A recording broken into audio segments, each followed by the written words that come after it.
Hello, everybody.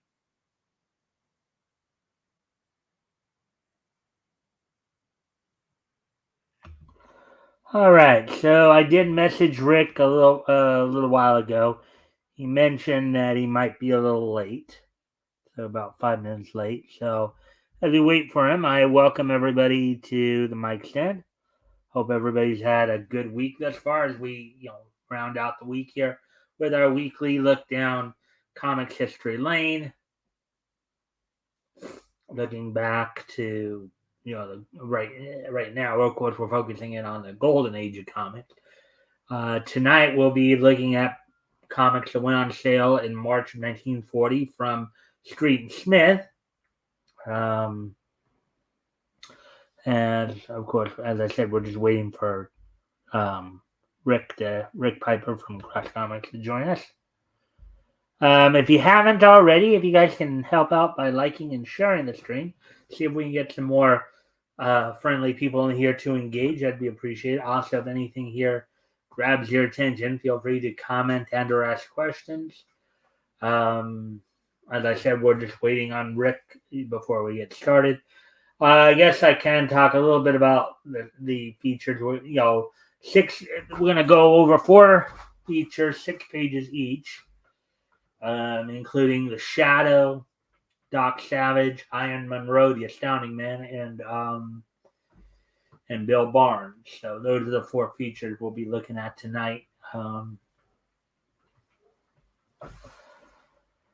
As I said, if you haven't already, you guys can help out by liking and sharing the stream. See if we can get some more friendly people in here to engage. That'd be appreciated. Also, anything here we talk about grabs your attention, feel free to comment and or ask questions, and we will try to answer questions to the best of our ability.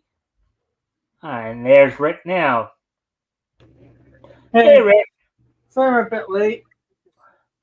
That's all right. You're here, so. It took a bit longer to get home than I was planning, but so. Yeah. Well, if you haven't already, if you can like and share the stream, see if we can get some more friendly people in here to engage. That'd be appreciated. Yeah. Um, anyways, I was just telling everybody what we're going over tonight. So we're going over Shadow Comics Volume 1, Issue 3 from Street and Smith Publications. Going to be going over the features we're going to be going over tonight will be the Shadow, Doc Savage, Iron Monroe, the Astounding Man, rather, and Bill Barnes. Each of them 6 pages each. Each feature 6 pages each. So, anyways, Shen's here, of course, done with the liking and sharing and stuff like that. If you'd like to do an intro, Rick, tell everybody a little bit about who you are, what you do, promote anything. Well, my name is Rick Piper, as you said, or Rick, as you said. I have a YouTube channel of my own, where I do stuff about my comics or just comics in general or whatever. Just chill and talk to my chat. So people can go check that out. I'll put a link in a bit because I have not quite finished sharing things out, but I'm in the middle of it. But yeah, I guess that's all I got to say for now. All right. So with that being said, why don't we go? I guess it'd be a good time then to get going on the source material here. Then, ready to read some comics, Rick? Yeah.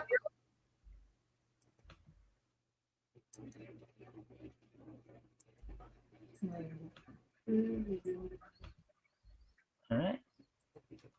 And as always, guys, if you guys anything we talk about here grabs your attention, feel free to comment and or ask questions. We'll try to answer the questions to the best of our ability. So, all new comics, Shadow Comics.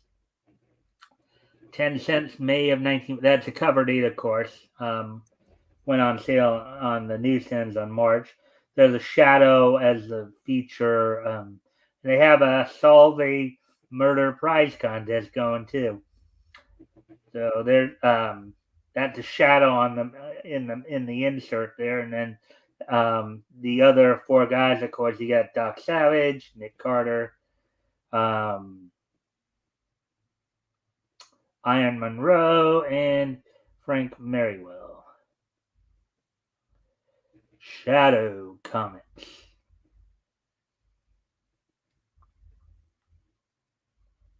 Nice shadow of the shadow. Uh-huh. You want to do the old man right there, Rick? Yeah. I think someone is watching this house, Ethel. I don't see anyone, Dad. I'm worried about these bonds. They're worth $1 million. Rupert has been behaving very suspiciously. Don't worry, Dad. This is Rupert's night off.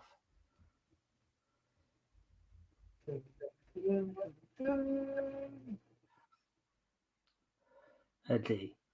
Um, come in, Rupert. What have you been able to accomplish? You want to do Rupert right there? Plenty, Tabor, plenty. I saw the old LeBeau put the bombs in his safe. Here's a house key.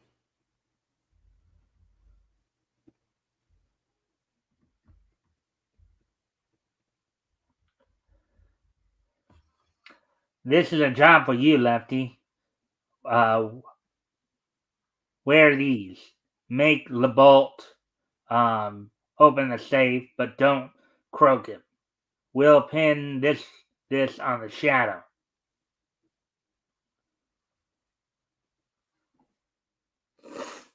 I'll slide on out. Oh, build an alibi.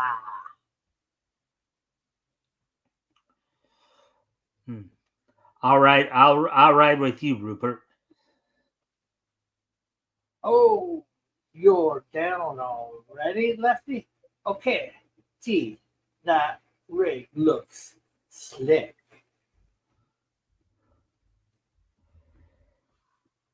His worry over the bonds increasing, Horace LeBolt calls his daughter to the study. Go downstairs and make sure everything is locked, devil. Let's see. Perhaps Ethel's precautions have been taken too late. The shadow. Police headquarters? I want to talk to Inspector Cardona.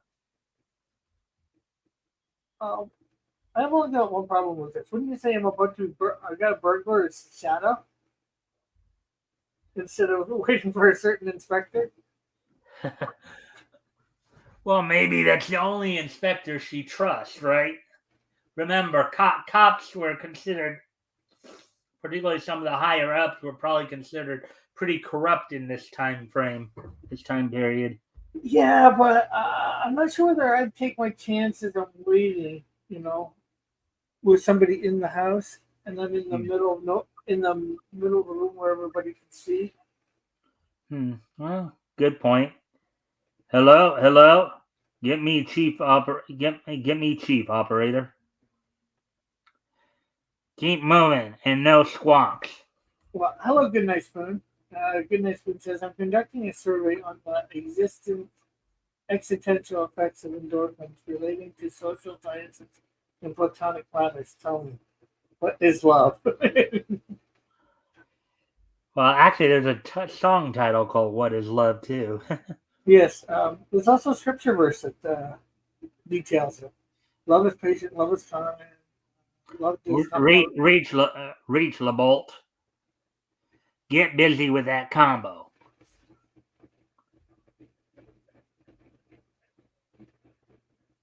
While Lefty retreats blindly, Lamont Cranston slips back into the shadows. We're safe, Ethel. The shadow will take care of Lefty.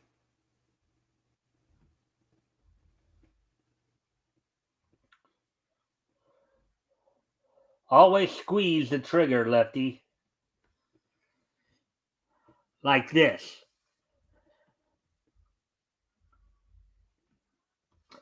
Though wounded by the shadow, Lefty Roll manages to regain his gun and flee, still wearing his false garb. Outside the LeBolt mansion,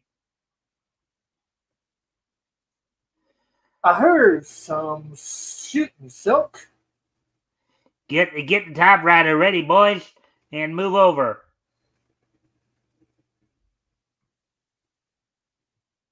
Two shadows? There's Lefty in the doorway.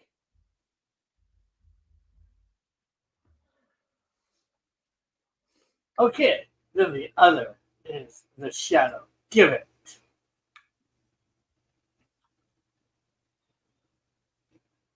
This way, Lefty, hurry up. Speed it, I hear the cops. No answer. Oh, we gave sort of an answer. Good night, Smith. You're in the middle of reading a comic Huh. about what is love. Well, don't have an answer for you because right now, anyways, I'm not thinking too much about it. Let's see.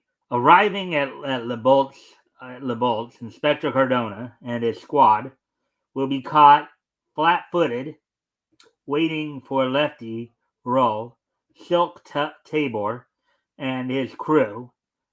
Train their machine guns on the approaching police when step on it, Lefty, they'll shoot you down. Where are the bonds?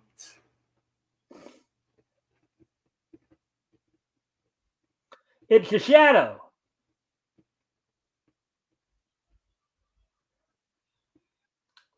Lefty Roll dead. The shadow came first, Inspector. He laid a trap for Lefty and shot him in the arm, in the left arm. Lefty had to use his right after that, so the shadow fired left-handed. I found another guy, Inspector, tied up in this cab. Tried to run for it when I let him loose. Rupert.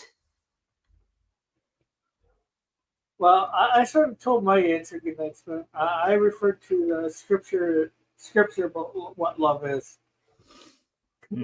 He's like too busy for love, reading comics. Let's see. Oh, I think that's Rupert. So I think that's you right there. Shadow, tell me. He nabbed me outside of Silks. Shadow, tell me. He nabbed me outside of Silks and made me talk. And so again, the shadow rides off into the night until he will be called on to match wits with other foes of law. So the shadow fooled you like the rest. Yeah, I thought he was Lefty.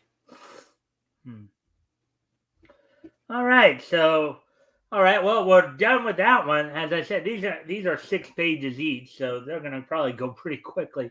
Overall impressions of that one, Rick? Not too bad. There's not too much suspension. You have to do too much suspension of disbelief, except for the one thing I pointed out near the beginning when she's calling the police. She's asking for a certain inspector when she's expecting trouble. But maybe she's in on what her dad said because she knows the dad has. I don't know. The dad doesn't say whether she was in on it, but maybe it was just the dad knew that the shadow was coming for the false shadow. Maybe she knew it was the false shadow. Maybe it was part of the trap. I don't know for sure. All right. So now let's get ready to move on to the next story then. Next feature that we talked about. The next one will be Doc Savage. It's like interesting. Subject 957-R cites biblical verses or verses as mine. I think it's a verses. And there's Doc Savage right there. Oh, all right. So here we go. The smoke of eternity, armed with a terrible force for destruction, a master enemy of law and liberty, attacks civilization. And Doc Savage, bronze daredevil of science and strength, takes up the challenge.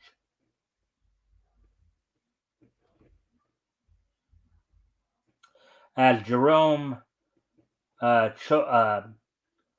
Chauffern, chemist, leaves his office to meet his friend and fellow scientist, Doc Savage, fate strikes. You want to do the thug there? Man settles Jerome Coffin. All right. The two gangsters flee while he's finished. Go ahead. It looked like the same one from the last one. That's why. Yeah. He's finished, and his body is dissolving.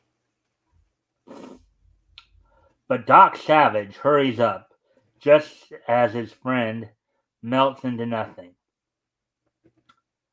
That wristwatch, I gave it to Coffin. He's wiped out. Look at it now. That's got to be quite a scene right there, right?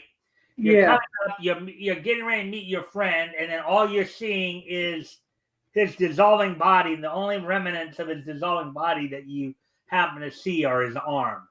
That's got to be quite a bit of a disturbing scene, don't you think? Anything that'd be quite a disturbing scene right there, Rick? Yeah, for sure. And good night, Spoon. I'll stop reading your notes when you stop putting them up where I can read them. It's in the chat. It's there to read, right? Mike? Yeah. I'm reading my notes, Rick. Anyways. As I continue on here.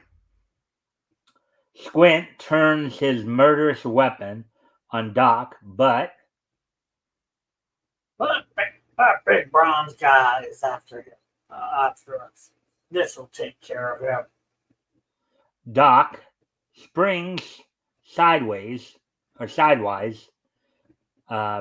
Squint's shot dissolves the tree into vapor.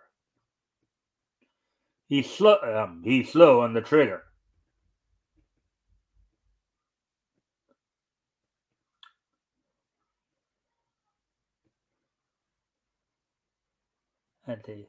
I think the left side there. Okay. Look, he's after us on foot and gaining. Even when I see it, I don't believe it. The murder car crashes the toll gate at George Washington Bridge, killing the gatekeeper. Get out of our way, bum! Crash!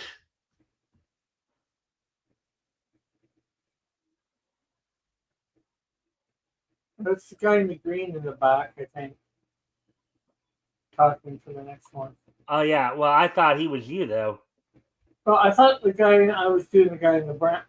I think I did the guy in the green in the top panel there because I was thinking it was half they mixed up their colors.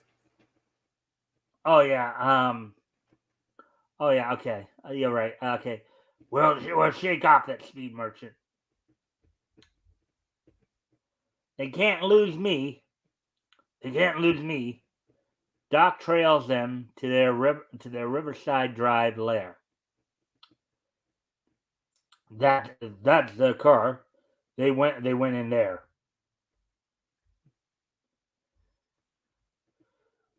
We killed Coffin, the only man who knows the identity of Carr, the boss. We'll start robbing banks tomorrow. But first, we'll kill Doc Savage. But their intended victim has climbed to where he can listen. Nobody knows who Carr is, not even me. But what he says goes. Doc Savage must die. Oh, so Squint thinks I'll be easy to kill. Okay, you should have done that one because you're Squint. Oh well. No. Oh yeah. Well, we didn't know who it was. We can't tell, unfortunately, when it's coming out of a window. Yeah. Hello, Carr. The boys are on their way to get Doc Savage. As Doc enters, Squint tries to shoot just a second too slow. Okay, so I guess I'm Squint then.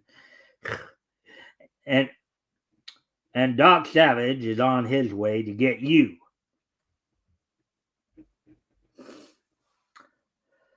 Doc's powerful blow is fatal. Oh, yeah, blow. Doc's powerful blow is fatal. Dying, Squint tries to confess.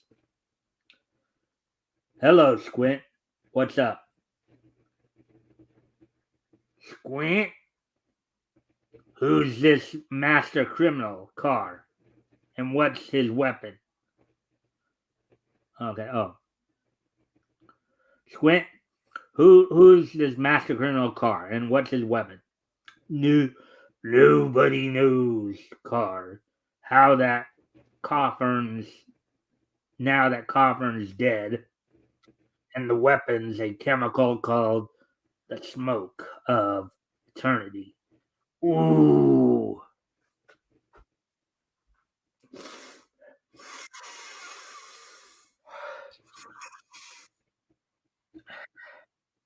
After shouting his defiance over the phone, Doc leaves. That you, Carr? This is Doc Savage. I'll get you next. You want to do Carr right there, Rick? Glad to know you. Glad to know you. Maybe I'll get you instead.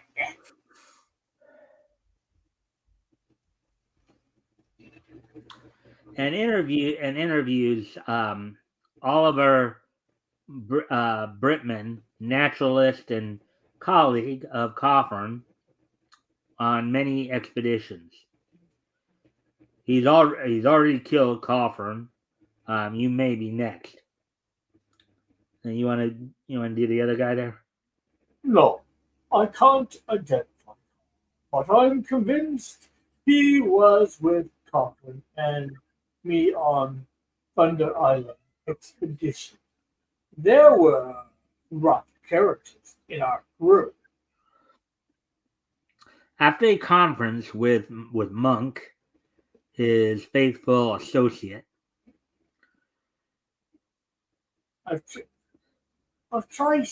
Is that the same guy? No, it looks like a different guy because. No, I think it's a different guy because I think this guy's his like assistant, kind of a more of a muscular guy. Oh, I've traced cars, men. I've traced cars, men. They're on an old pirate ship, marooned on the Hudson. I think that's moored. Moored? That word is moored. Moored. I think it just simply means like tied to the dock. Okay. It's moored on the Hudson. I know the ship, Monk. Meet me here in an hour. Doc finds confirmation to his hunch. These rocks came from Thunder Island. They prove that the smoke of eternity was evolved there. Carr must have been on that expedition.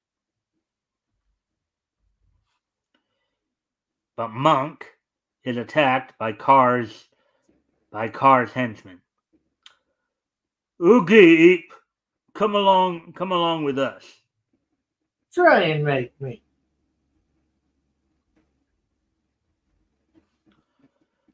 Take him down to Carr's cabin. Let go of me, you heels. Now, Rick, do you know what they mean by heels here? Bad guys. Yeah.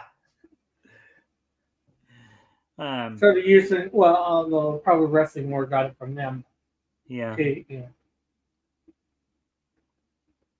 Well, yeah. Well, if you remember too, in a lot of classic cartoons in this time period, when a character really did something very stupid or bad, their head would usually turn into a heel, like they were a heel. Well, I'm not sure whether I remember that or not, but I'll take your word for it. In his cabin, in the ship's hold, Carr speaks.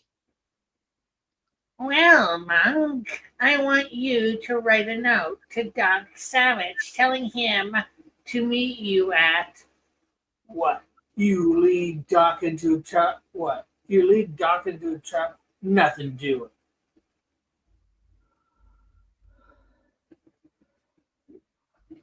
Enraged, Carr dooms Monk to destruction. if he won't do as I say, into the death chamber with him. Doc Savage will come here and make you all run for cover.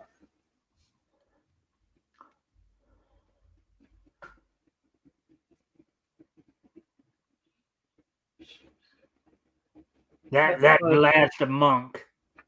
Doc Savage will be next. At the same time, Doc's super trained eyes see evidence of what has happened.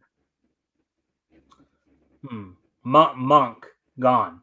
Signs of a struggle. They've captured it.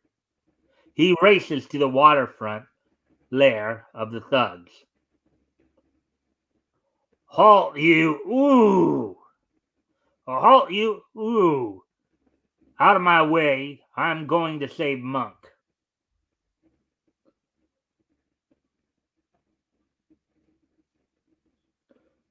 That Doc Savage, man, finish him. That's Doc Savage, man. Finish him. Too late, Carr. But I'll be back. The supreme strength of Doc Savage forces the trap open. Just in time, he's been left here to drown. Now we'll settle Carr. Thanks, Doc. I thought I was gone. Forget it. Let's climb through that porthole. With their size, I don't think either of those guys can fit through that porthole. Well, maybe, but unless they stretch it a little. Mm-hmm. This is a showdown.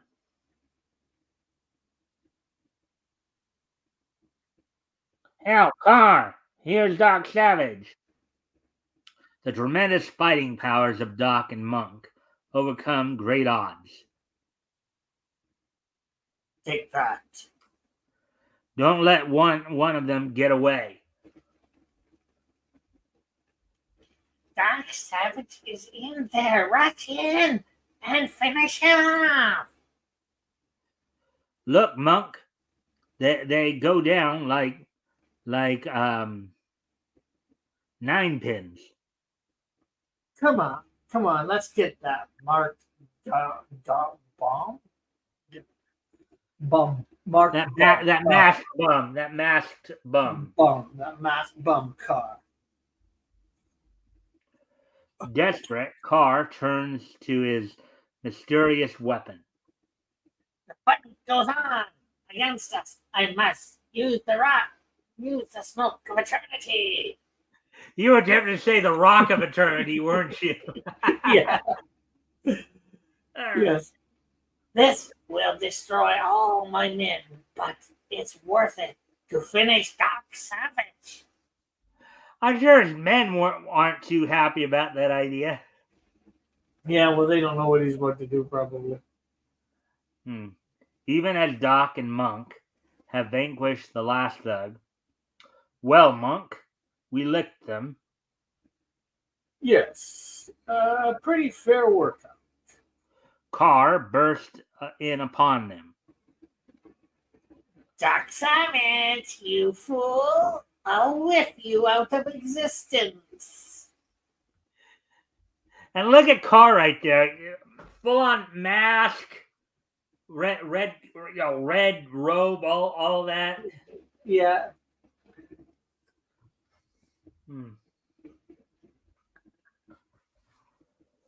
But Doc is too quick, springs, and keeps him from throwing.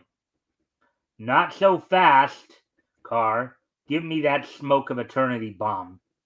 Come on, Monk. Would that just make him drop it?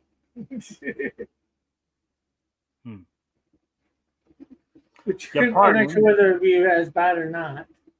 Departing, Doc throws the destroying bomb, and there, a dose of their own medicine. The pirate ship, lair of an evil brotherhood, dissolves into vapor. Curtains for the Carr mob, Monk. It was a good fight. Well, at last. And Doc Savage is right. It was easy to bust up the Carr's gang. Yes, too easy. Maybe we're heading for more adventure.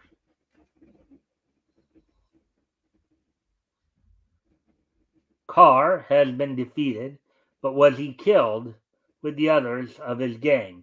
Or will he come back to menace the civilization for which Doc fights? New Doc Savage comics. Remember the date, April 16, 1940? The demand for Doc Savage has caused us to issue his own magazine. The pictured adventures of the world's greatest fighter of crime will be continued in Doc Savage comics. Each thrilling adventure will be complete in itself, yet be a part of his entire battle against crime. Be sure to ask your news dealer to save your copy. It will go on sale April 16th. Remember the date, April 16th, 1940. Well, I can remember the date, but it's a little bit past. Yeah. But anyways, Rick, overall impressions of that story? Not too bad, you know. I'm not sure whether I had any issues with it or not. If I did, I didn't address them, I don't think. But, you know, it seemed good. I can see where people... this is my first time reading a Doc Savage story, so I can see where people say Superman was taken from him, because I know he does predate Superman, at least in not comic book form, but in newsprint form. Newsprint, or in what's the other type of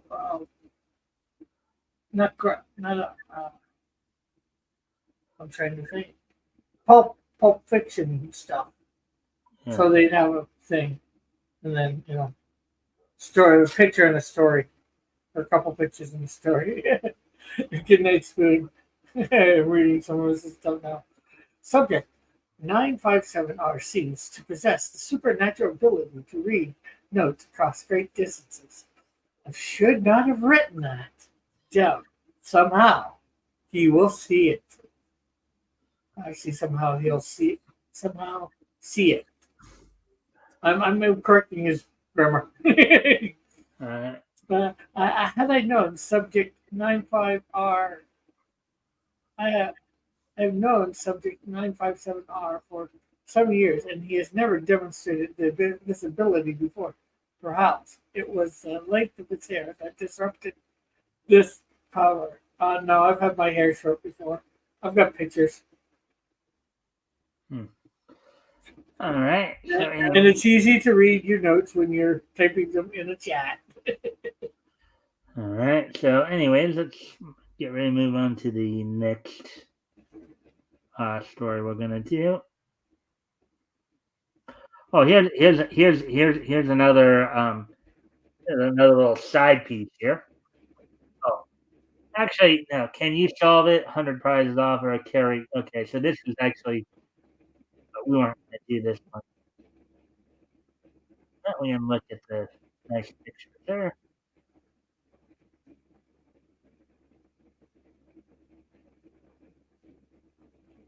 Dick's Luck by Horatio Alger Jr.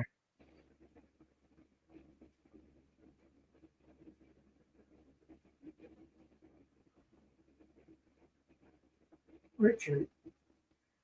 He does look a little bit like Dick Grayson. Although he was called Dick Blick or something like that. So Here's a bit of a feature here. Let's see. And I'll just. Oh, here we go. Here's Ian Monroe, the Astounding Man. Let's get into this. Ian Monroe, Jupiter born and Earth bred, daredevil of science. Roams space with venture, some Spencer Carlyle, venture some Spencer Carlyle, hurled by a meteor collision into a strange universe. They ally themselves with the Magians, descendants of castaways from Earth's lost continent of Mu, against the devil people of Tefel with Anto Pale, girl chieftainess of the Magians. Um, they win at first, but Iron Monroe is kidnapped by Teflon spies. He kills one, but then stops resistance. Why? Iron guesses that they do not know he is an Earthman.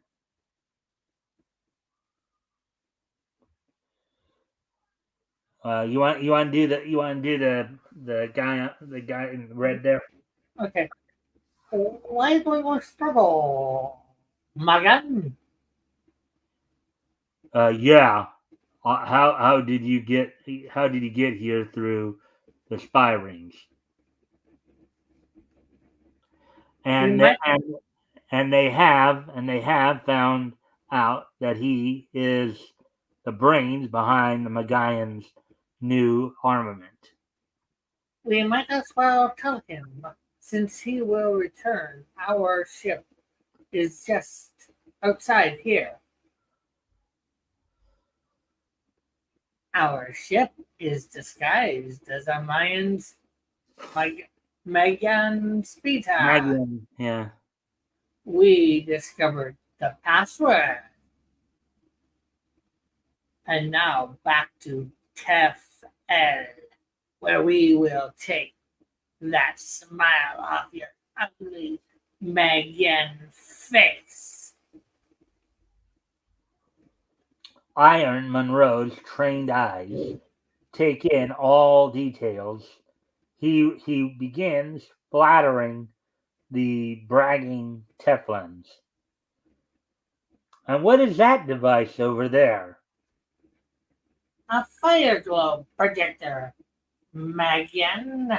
That is how we send those balls of lightning at your ship. Clever. Before long, Iron will be sorry he didn't study this machine. What about this? We have not been told, so in case of capture, we could not tell you. all our ships are being equipped with it. Well, you know what? I would think it's some sort of sonic device with the key. What's it called? Tuning fork.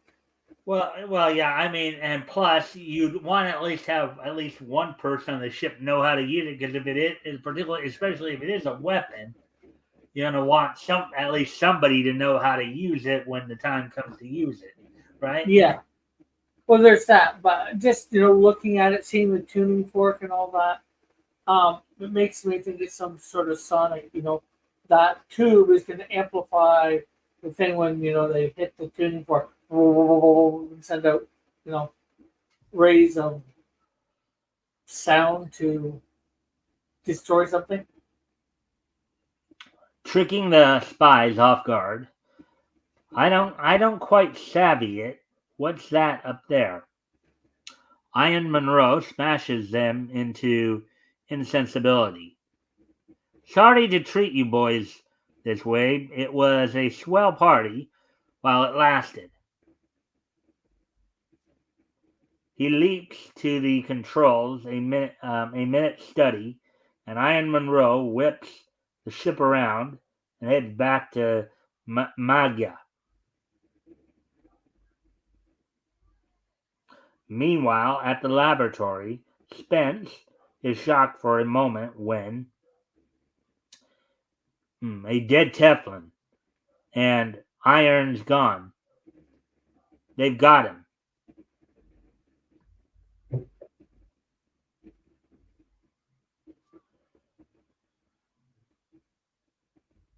Well, I don't see how you do these. You get Yeah, okay.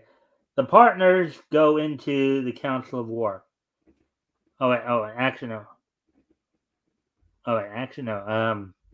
I'm sorry. Iron Monroe walks in with his victim. What's up, Spence? Were you looking for me? The partners go into Council of War. I don't see how do you do these things. How you do these things. I'm lucky, but never mind. Come into the lab. I've got news. Yeah, a little tricky with the spacing here. Iron, yeah, how they do things. It's a little yeah. off. Iron sets forth his plan of campaign, but there is one hitch, one big one. Good. Let's do it. In 30 days, our fleet takes off. We have the power to smash those Teflon cities to atoms.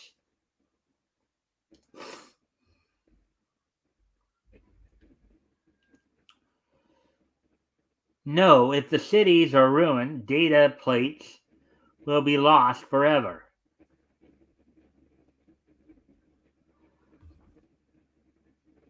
Oh, so you're going to be mysterious with me, huh? I've got something up my sleeve too. Beat it now, Spence. I've an idea for something that ought to be a big help on Tefel.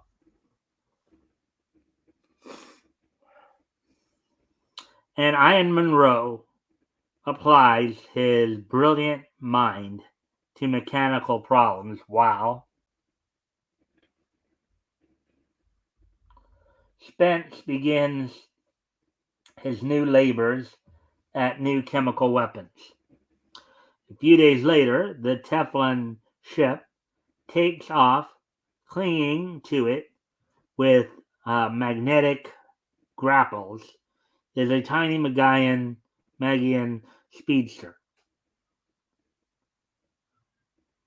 Why take these dead Teflons along, Iron?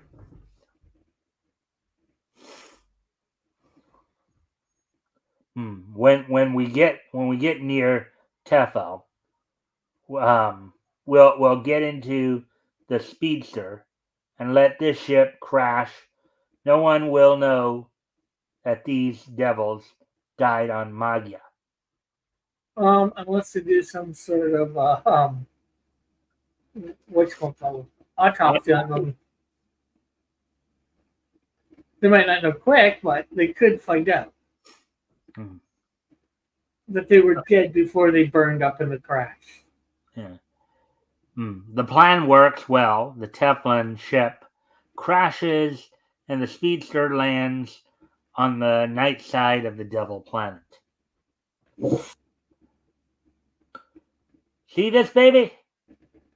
Looked like a little spaceship. And seated at the remote control, Iron sends out the investigator for information. It's just that this is an investigator with television and two-way radio. The investigator spies on the Teflon cities, while Iron and Spence, listening at the remote controller, wait for word of hopeful information. What are you getting, Spence? Only military information, nothing on the data plates. After hours of vigil, the partners score a success. Iron, I think we've got something. Good. Bring it in. The television screen flashes the investigator's findings. You want to do these two? Since I've been doing Iron and Spencer for a while. Yeah. I heard they moved the Manhattan data plates. So, is that so? Where? They're at the shrine of Korakia. Hey, what's that? He's looking at us. No, at the investigator. That settles them. I set off the high explosive in that investigator. Now to find Kokinaki on the map.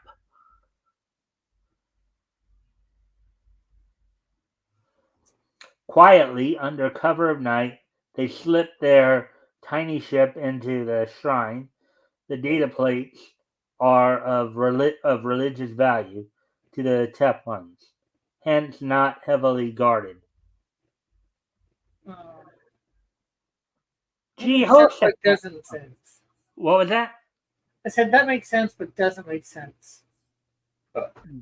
In some ways, I can see why it's not heavily guarded because it's religious, but in some ways, in some cultures, that would make it very heavily guarded. Gee, Jehoshaphat, Iron, what a place. With darkness bombs and an investigator control, they set out. Drop a bomb. If you're caught, it will black you out. I see. Artificial darkness. Carlyle goes for the plates. You follow the investigator. I'll handle it from here. If I need help, I'll yell. Dodging about, the little investigator leads Spence clear of guards and to the relic room. Ah, here we are. The plates are too heavy and for Spence to carry. Ugh, they weigh about 300 pounds. Iron. I must have set off an alarm. Will Spencer Carlyle be able to escape in the blackness of his bomb? Can the data plates be saved? Find out in the next issue of Shadow Comics. All right, so overall impressions of that story, Rick. Oh, interesting. This is the first time that I've been with you reading Shadow Comics, I think. Or maybe was I with you the first time you did it? I'm not sure. But these definitely seem a lot more well written, and maybe that's because the authors have had time to more perfect their craft Maybe not so much in comics, but just in. Well, the Shadow and Doc Savage are actually classic pulp characters who were around even before they made their comic debut in Street Smith. Iron Monroe has been used as a name for a few characters. They have an Iron Monroe here, but also DC actually had a character named Iron Monroe, or an Iron Monroe, as part of. Will have. Or will have from this point, yeah. Yeah, so it's just like I said, these are definitely, it seems, a lot more well written. Yeah, there's probably a few spots of little leaps in logic. Yeah, but not as much as what we've seen from other in the past startup comics. But they have a little bit more to go on, probably more stories that have been written that they're just adapting into comic form. So I don't know how many of these they're just adapting from a previous, either novel or from a Pulp Fiction magazine. Yep.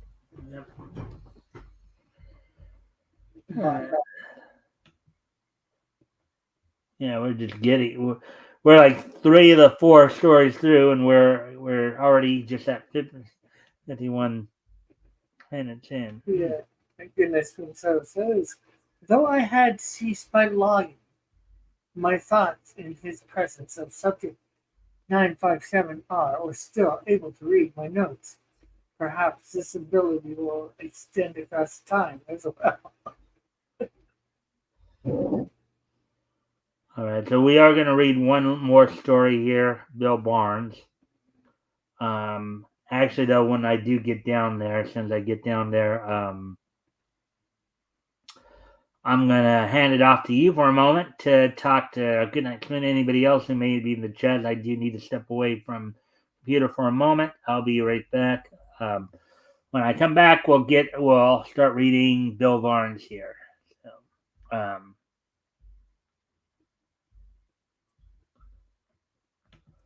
So Rick, I'll be right back. If you want to talk to the chat, Good Night Spoon or what have you, go for it. I'll be right back. Hey Spoon, so did you go listen to last night's stuff after you had left? It's only, I think it was, well, maybe it was about 2 hours. I don't know, an hour to 2 hours after the program, an hour to an hour and a half. So you could probably listen to it in less than an hour at double speed. I might go back and re-listen to it just to know what I said and did not say, because things were going quick. Yeah, well, the whole broadcast was 3 hours, but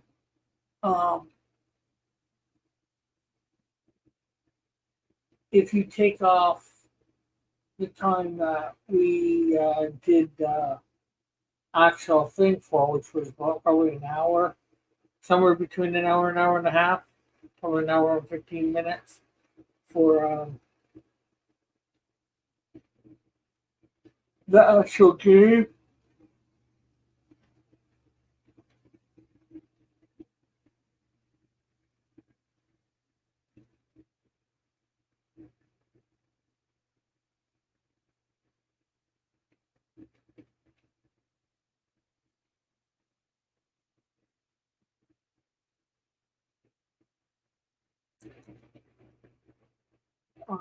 But next week's is going to be robots, big robots.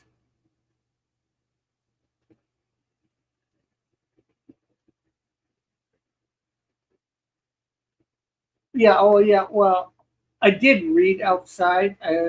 Most, if not all the time. I just didn't read it aloud.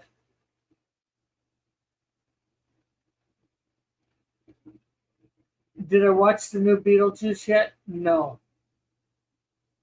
I think I've seen the original, but I wasn't really big into the original either. I watched the cartoon a little bit on Saturday mornings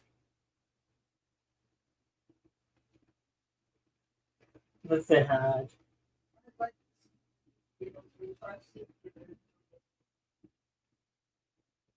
Well, it is. I think it's still in theaters. It should be out soon too. So in 6 months it'll be on video. Probably less. The cartoon is on Tubi. Ah, cool.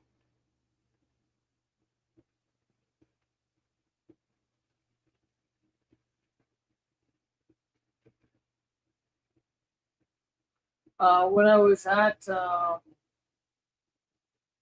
Hamilton Comic Con, a guy across from me in the booth, he had a picture of Beetlejuice with Batman looking face to face, like Michael Keaton Batman. And then I'm back.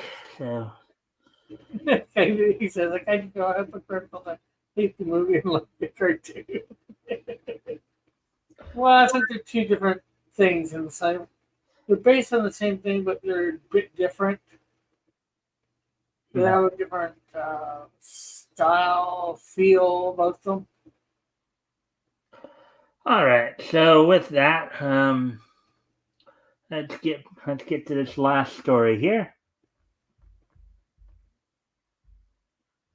Okie dokie, Smokey. Bill Barnes. Bill Barnes has been called by Overland Airlines to investigate missing planes in western U.S. Bill thinks sabotage is responsible, and the raids are leading to an attack on America. Now, remember, this is just prior to America's entrance into World War II, obviously. So Yeah. Well, it's still probably a year away because Mhm. America didn't get into what 41 or 42. Yeah, the late 41. It wasn't until after December 7th, 1941. So almost 42. So Yeah. Um, an airliner speed through the sky, unaware of the danger lurking ahead. Inside the plane, want to do the first guy there? The guy in yeah. the Well, we'll go for. There's no sign of the Raiders. Yeah, yes, but we're still in the worst part. Like a streak, a raider appears from above and pours lead into the transport ship. Sending it down in smoke, the victor trails behind it. At the Overland Airlines, Bill Barnes and Shorty hear the story of the disaster.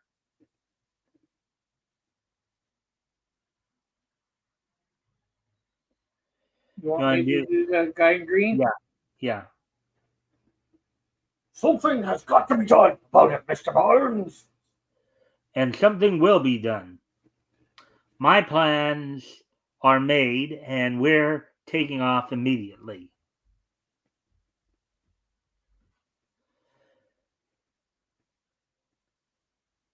Want me to do Yeah, buddy? yeah. You can do the. What is your plan, Bill? I'm going out as a transport, and when they attack, we'll give them a surprise party. That is certainly a new way of undermining the country. Next morning at the Bill Barnes Airport, when we spot the ringleader, I'll signal for you to bring the boys, and don't waste time getting there. We'll be ready, Bill. With a roar, the huge amphibian takes off on a perilous journey. Switch on the sound detector, Shorty. We are getting near. Riddle. I'll adjust the rapid fire guns. Bill's plane has been sighted, and Blackjack prepares to destroy it. Another liner is heading our way. I'll take it, sir. Sail out there and shoot that ship to pieces. It's practically done, sir. The sound detector tells Bill and Shorty that an enemy is coming. Someone's heading our way. Air raiders, keep me posted. The Outlaws television identifies his opponent as dangerous. Looks like Bill Barnes. I'm in for trouble. Here he comes, fast as lightning. His aim is poor, though.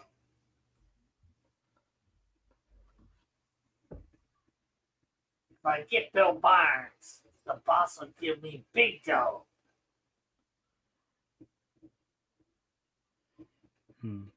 I think that might be Shorty right there. He's trying to get on top of us. Bill Barnes. Bill Barnes. Oh, hold on. Sorry. The outlaw pilot summons Bill to quit. Bill Barnes, I know you. Land your ship and surrender. Surrender is a word I never learned. Come on and fight. The raider attacks the blazing machine guns. I'm going to dive, Shorty. Get ready. Bill goes into a tailspin, letting out a phony black smoke. This fake dive will throw him off guard. Suddenly, the large plane comes out of the tailspin. Oh, the old 360 trick. Yeah, the old, make them think you're done for trick. Right. And is spitting fire at the raider, who is caught off guard. Now, what do you think spitting fire means, Rick? Shooting the guns. Yeah, right. Just a fancy way of saying shooting guns. We got him, a perfect hit. A bandit ship falls, crippled and burning to earth. After landing, they watch the remains of the raider.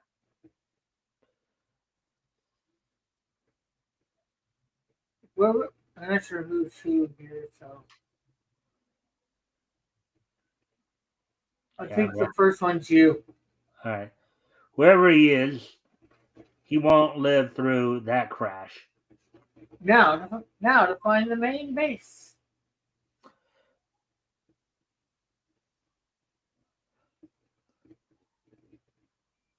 Oh, the two flyers see the enemy airport. And the They're first first up on the left there. No. Oh, then I guess I'm mixed up with guys in the first panel. Yeah, well, that's okay. Yeah, you're right, Bill. There's an airport out there. Run back to the plane and signal my men to come out.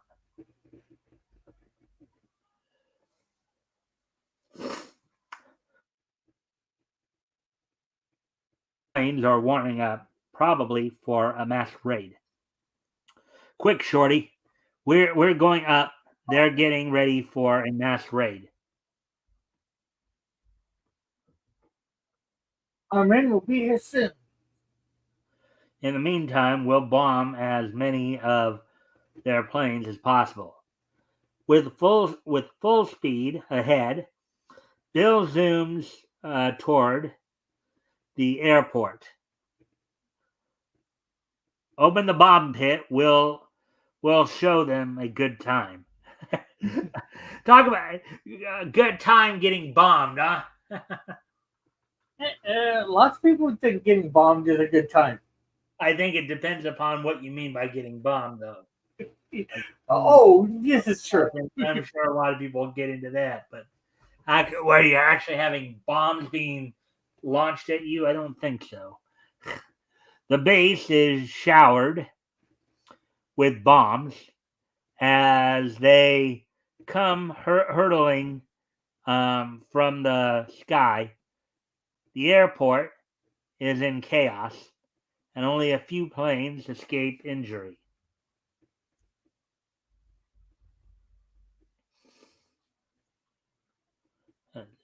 They have 5 planes coming after us.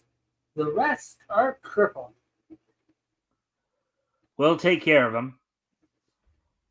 Blackjack and his men blast away at Bill and Shorty.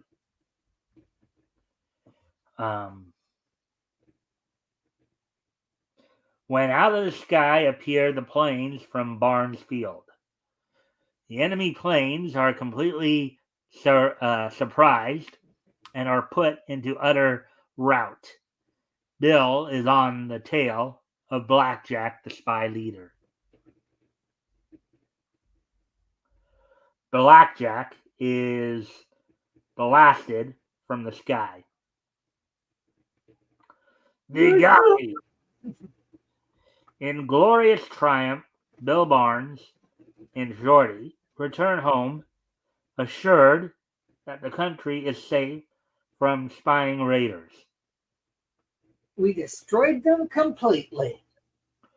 Don't miss the next thrilling adventure of Bill Barnes in the next issue of Shadow Comics.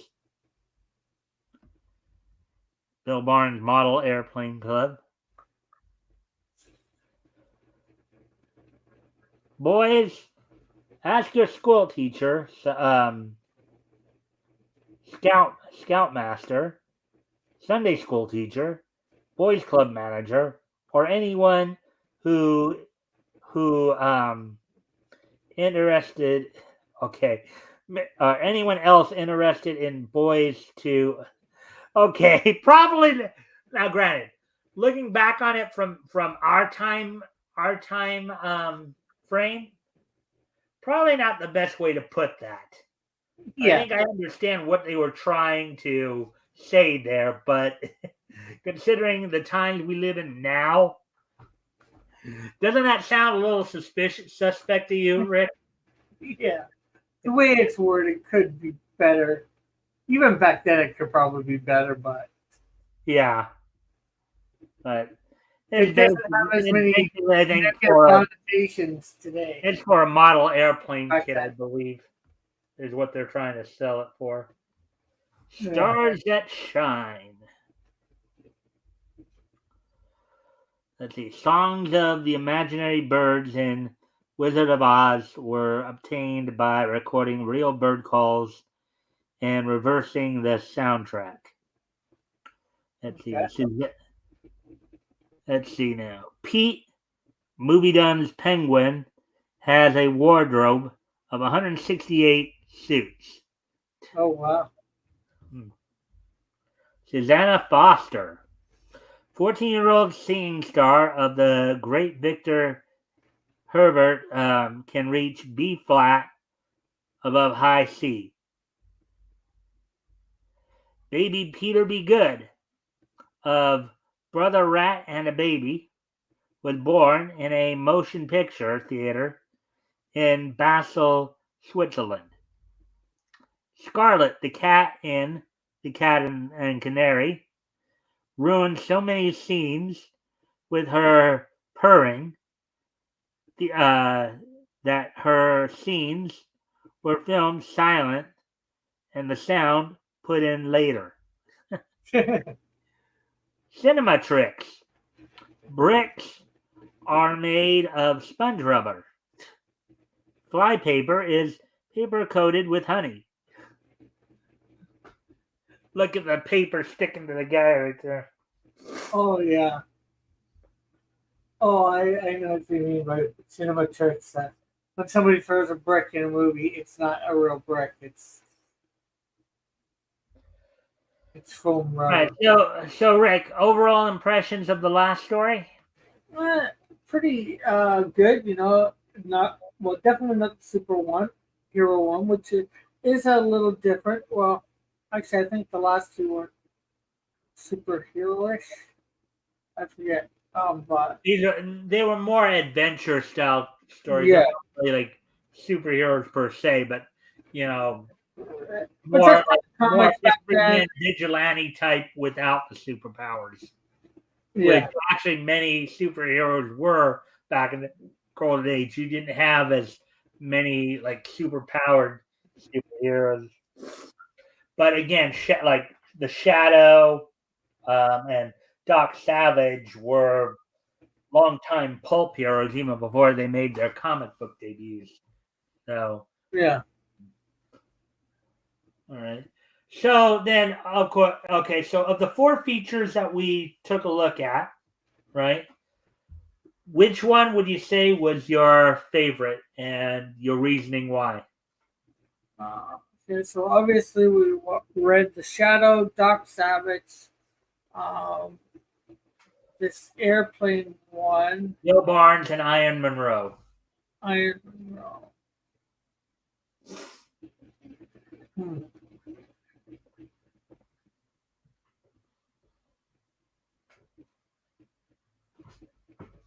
I'm probably gonna say Doc Savage.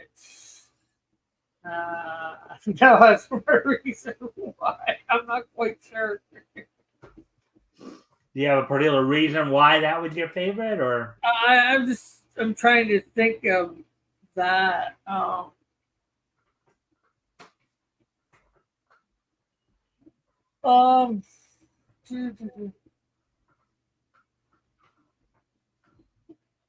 maybe there was a little bit more action in it. I'm not sure. Hmm. Uh, it, I can't even pinpoint, and I even saying what was my favorite out of all of them, they were all pretty good tonight. You know, there wasn't a lot of far fetchedness, a lot of stuff that made me oh The my, leaps in logic as much? Yeah. yeah. As we were discussing earlier about it, so it's So at least for what you would say, your the one you liked the most, the one that you would say was your favorite, was probably the Doc Savage because you felt that there was a little more action in it as compared to yeah, the other stories. yeah, and that's just I'm not even sure whether that's accurate to say too. I'm not sure why I'm saying Doc Savage, completely, like I say I probably like them all pretty much the same and saying Doc Savage is just probably pulling something out of my butt to say All of right. one of them. So now that we asked you what your most favorite was, what would you say is your least favorite, or the Uh, one that you kind of like the least? And it doesn't have to be one that you didn't like at all, but just which yeah, one. yeah, I know what you mean. It's And of course, give your reasoning why. uh, let's turn this thing growers.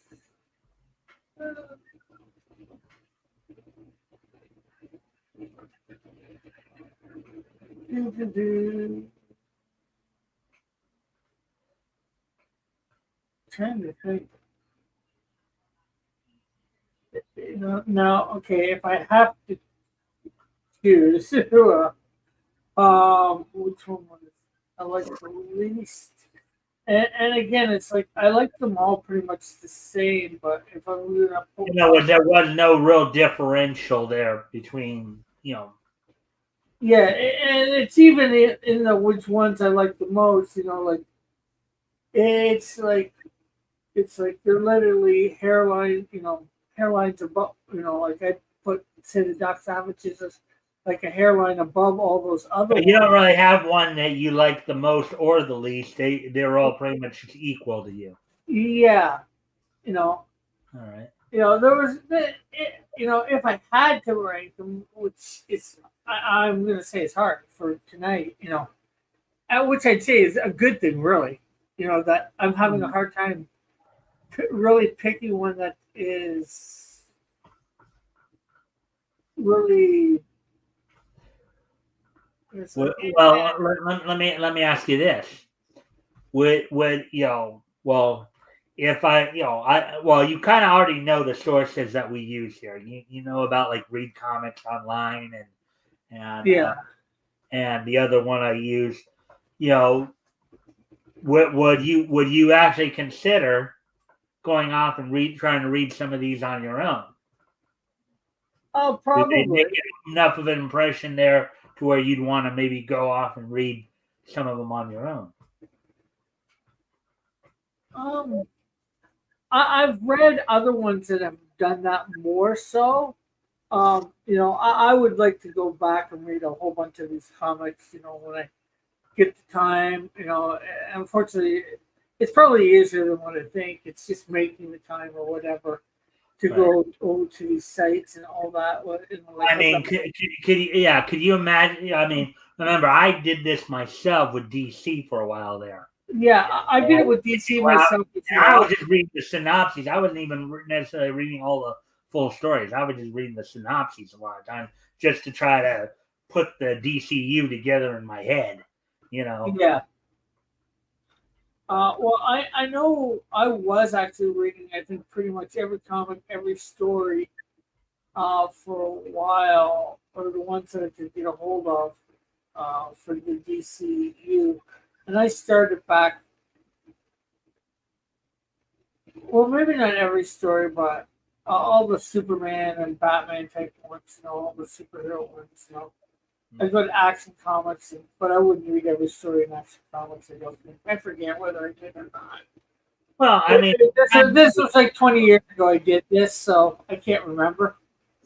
yeah, I know the feeling. I did it like maybe 10, 15 years ago myself, with DC. So, and and then one day when I was, when I, didn't have anything to report on, I decided to do a little experiment and read the first Slam Bradley story for everybody in my chat, and they all liked it. So they, well, why don't we do this then? Once a week. Go Yeah. back. Build these worlds up, as it were. Yeah, it makes sense. I get it. For sure. Well, look at it this way. You have more to look forward to as time goes on, right? As Yeah. when you come back to co-host again, you know.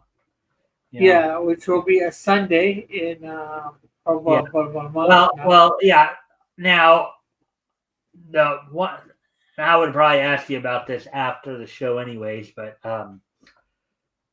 now my next open date technically is November 17th, but I'm keeping that open for Metal. I'm gonna try to get back in touch with him, see if he wants that date. So I'm wondering if you might want to do the 24th, Sunday, of November. Yeah, and that's a Sunday, right now. right. Starting in November, we'll be doing these on Sunday. Yeah. Okay. So yeah, that's no problem. November 24th for me.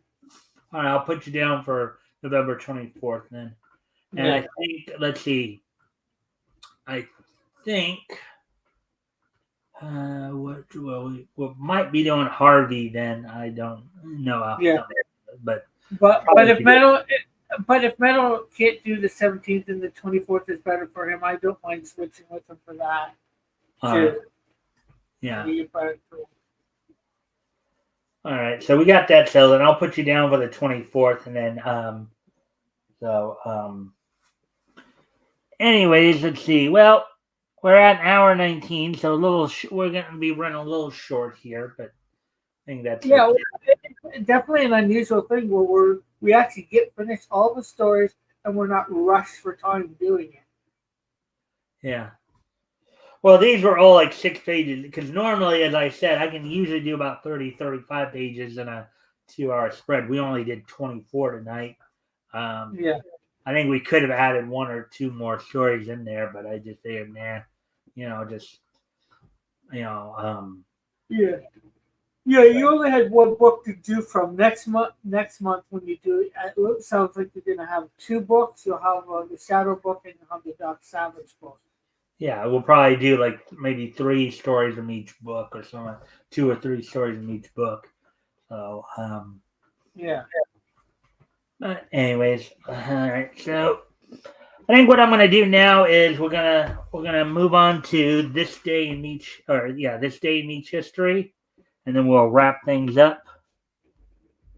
Thanks again for being on tonight, Rick. I hope you enjoyed the show. Yeah. Let me just 2000, 2004, 1994, and 2014. All right. So first off, we're going to head back 30 years ago today.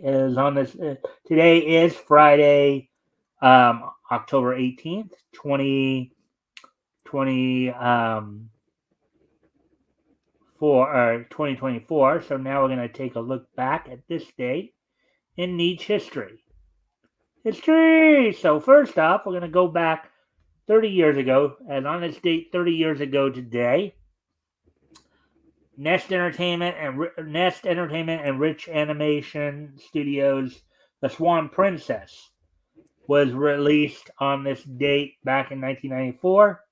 It was based on, of course, Swan Lake, featuring Michelle Castro, Howard McGillen, Jack Palance, John Cleese, Stephen Wright, Sandy Duncan, and Steve Vinovich. So on this date, 30 years ago today, The Swan Princess was released in movie theaters. Cool. So, moving on to the next piece in Nietzsche history. Moving ahead to the year 2000. On this date in 2000. 24 years ago. 24 years ago. That's right, Rick. 24 years ago today. The 35th issue of Darkness from Image's Top Cow imprint went on sale on this date back in 2000. It sold for $2.50 for 32 pages. So on this date, 24 years ago today, back in 2000, the 35th issue of Darkness from Image's Top Cow imprint went on sale on this date back in 2000.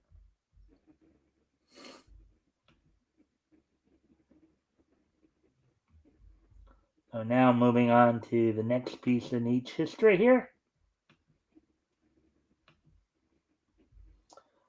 As we move ahead to 2004, on this date in 2004,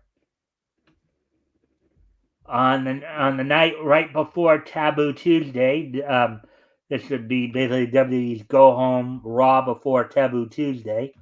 WWE held its Monday Night Raw event from the Allstate Arena in Chicago, Illinois, and saw in the main event Edge defeat Chris Benoit and Shawn Michaels in a triple threat match. Also in another match, Shelton Benjamin defeated Christian, the Hurricane, Tajiri, Rhino, and the Coach. The Evolution duo of Ric Flair and Batista defeated Randy Orton and Chris Jericho. And women's tag match, and women's 6-woman tag match, Victoria teamed with Nydia and Stacy Keibler to defeat Molly Holly, Gail Kim, and Trish Stratus. And the night opened up with Snitsky defeating Eugene. So, on that date, 20 years ago, from the Allstate Arena, the Go Home Raw before Taboo Tuesday happened. And finally, 10 years ago today, back in 2014, on this date in 2014,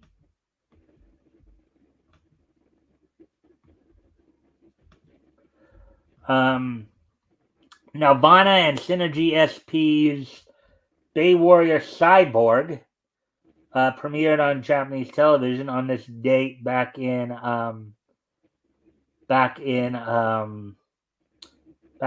2014. It was an anime series, a spin-off of the Beyblade franchise, commissioned by Nelvana, produced by Synergy SP. The series follows Bay Wheels and Bay Warriors, Bay Raiders, and being created primarily for the Western market.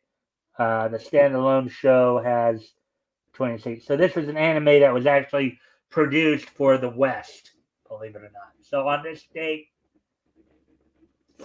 10 years ago today, Bay Warrior Cyborg premiered on Western television on this date back 10 years ago. So with that, I do thank everybody for being here tonight. I hope everybody enjoyed the show. Of course, before we head out, Rick, would you like to do any outros or anything like that? Share any links, talk I will about just share a link to my YouTube channel for people to go check that out and subscribe if they haven't. And hopefully you will like what you go over there and see and subscribe. I said I'd put in the link in the chat earlier, and I hadn't till just now. So at least I finally got that done tonight.